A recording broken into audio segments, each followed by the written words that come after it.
ನಮಸ್ಕಾರ, ಸ್ಪೀಡ್ ನ್ಯೂಸ್ಗೆ ಸ್ವಾಗತ. ನಾನು ಚಂದ್ರಕಲಾ ನೂತನಗೌಡ. ಗೃಹಲಕ್ಷ್ಮಿ 32ನೇ ಕಂತು ಹಣ ರಿಲೀಸ್. ಖಾತೆಗೆ 2,000 ರೂಪಾಯಿ ಬರುವ ಮುನ್ನವೇ 1.95 ಲಕ್ಷ ಫಲಾನುಭವಿಗಳಿಗೆ ಸರ್ಕಾರದಿಂದ ಭಿಕ್ಷಾಕ. ಹೌದು, ರಾಜ್ಯ ಸರ್ಕಾರದ ಮಹತ್ವಾಕಾಂಕ್ಷೆಯ ಗ್ಯಾರಂಟಿ ಯೋಜನೆಗಳಲ್ಲಿ ಒಂದಾದಂಥ ಗೃಹಲಕ್ಷ್ಮಿ ಯೋಜನೆಯ 32ನೇ ಕಂತಿನ ಹಣ ಬಿಡುಗಡೆ ಆಗಿದೆ. ಮಹಿಳೆಯರ ಆರ್ಥಿಕ ಸಬಲೀಕರಣದ ಉದ್ದೇಶದಿಂದ ಜಾರಿಗೆ ಬಂದಿರುವ ಈ ಯೋಜನೆಯಡಿ ಪ್ರತಿ ತಿಂಗಳು ಕುಟುಂಬದ ಯಜಮಾನಿಯರ ಖಾತೆಗೆ 2,000 ರೂಪಾಯಿ ಜಮೆ ಮಾಡಲಾಗ್ತಾ ಇದೆ.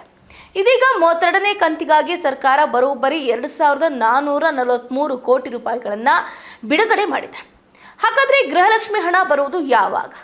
ನೋಡಿ, ಮುಖ್ಯಮಂತ್ರಿ ಡಿ.ಕೆ. ಶಿವಕುಮಾರ್ ಅವರು ಈ ಹಣವನ್ನು ಬಿಡುಗಡೆ ಮಾಡಿದ್ದಾರೆ.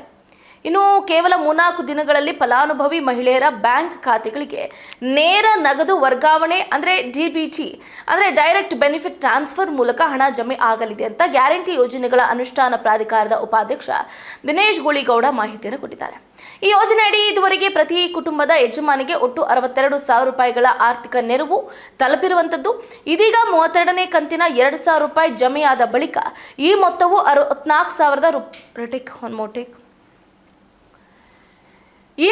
64,000 ರೂಪಾಯಿಗಳಿಗೆ ಏರಿಕೆ ಆಗಲಿದೆ. ಇದು ಮಹಿಳೆಯರಿಗೆ ಆರ್ಥಿಕವಾಗಿ ದೊಡ್ಡ ಮಟ್ಟದ ಬೆಂಬಲ ನೀಡಿದಂತಾಗಿದೆ. ಇನ್ನು ಗೃಹಲಕ್ಷ್ಮಿ ಯೋಜನೆಯಲ್ಲಿ ಭಾರಿ ಅಕ್ರಮ, ಮೃತರ ಖಾತೆಗೆ ಕೋಟಿ ಹಣ.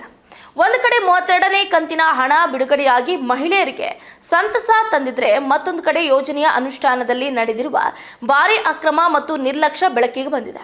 ಅರ್ಹ ಫಲಾನುಭವಿಗಳಿಗೆ ಮಾತ್ರ ಗ್ಯಾರಂಟಿ ಯೋಜನೆಗಳ ಲಾಭ ತಲುಪಬೇಕು ಅನ್ನುವ ಉದ್ದೇಶದಿಂದ ಸರ್ಕಾರ ಗೃಹಲಕ್ಷ್ಮಿ ಹಾಗೂ ಗೃಹ ಜ್ಯೋತಿ ಯೋಜನೆಗಳ ಪರಿಷ್ಕರಣೆಗೆ ಮುಂದಾದಾಗ ಈ ಆಘಾತಕಾರಿ ಮಾಹಿತಿ ಬಹಿರಂಗ ಆಗಿದೆ.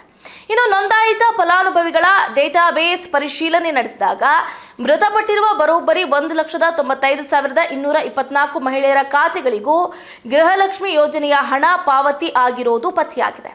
ಇನ್ನು ಈ ಮೃತರ ಖಾತೆಗಳಿಗೆ ಒಟ್ಟು 115 ಕೋಟಿ ರೂಪಾಯಿಗಳಷ್ಟು ಭಾರಿ ಮೊತ್ತ ಸಂದಾಯ ಆಗಿದೆ. ಇದು ಸರ್ಕಾರದ ಯೋಜನೆಗಳ ಅನುಷ್ಠಾನ ವ್ಯವಸ್ಥೆ ಮತ್ತು ಡೇಟಾ ನಿರ್ವಹಣೆಯ ಬಗ್ಗೆ ಗಂಭೀರ ಪ್ರಶ್ನೆಗಳನ್ನು ಹುಟ್ಟಾಕಿದೆ. ಅಕ್ರಮಕ್ಕೆ ಬ್ರೇಕ್ ಹಾಕುವುದಕ್ಕೆ ಸರ್ಕಾರದ ಹೊಸ ಪ್ಲಾನ್. ಈ ರೀತಿಯ ಭಾರಿ ಮೊತ್ತದ ಸೋರಿಕೆ ಹಾಗೂ ದುರುಪಯೋಗಕ್ಕೆ ತಕ್ಷಣವೇ ಕಡಿವಾಣ ಹಾಕುವುದಕ್ಕೆ ಸರ್ಕಾರ ಕಠಿಣ ಕಾನೂನು ಕ್ರಮವನ್ನು ಕೈಗೊಳ್ಳುವುದಕ್ಕೆ ಮುಂದಾಗಿದೆ. ಇದಕ್ಕಾಗಿ ಹೊಸ ಮಾರ್ಗಸೂಚಿಯನ್ನು ರೂಪಿಸೋದಕ್ಕೆ ಚಿಂತನೆ ನಡೆಸಿದೆ.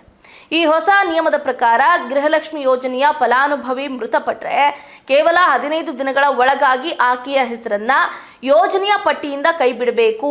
ಈ ಮೂಲಕ ಮೃತರ ಹೆಸರಿನಲ್ಲಿ ಹಣ ದುರುಪಯೋಗ ಆಗುವುದನ್ನು ಸಂಪೂರ್ಣವಾಗಿ ತಡೆಯುವ ಗುರಿಯನ್ನ ಸರ್ಕಾರ ಹೊಂದಿರುವಂಥದ್ದು.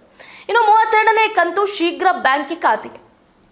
ಒಟ್ಟಾರೆಯಾಗಿ ಅರ್ಹ ಮಹಿಳೆಯರ ಖಾತೆಗೆ ಗೃಹಲಕ್ಷ್ಮಿ ಹಣ ತಲುಪಿಸುವ ಮೂಲಕ ಯೋಜನೆಯನ್ನು ಯಶಸ್ವಿಯಾಗಿ ಮುಂದುವರಿಸ್ತಾ ಇರುವ ಸರ್ಕಾರ, ಅದೇ ಸಮಯದಲ್ಲಿ ಅನರ್ಹರು ಮತ್ತು ಮೃತರ ಹೆಸರಲ್ಲಿ ಹಣ ಸೋರಿಕೆ ಆಗುವುದನ್ನು ತಡೆಯುವುದಕ್ಕೆ ವ್ಯವಸ್ಥೆಯನ್ನು ಬಿಗಿಗೊಳಿಸ್ತಾ ಇದೆ.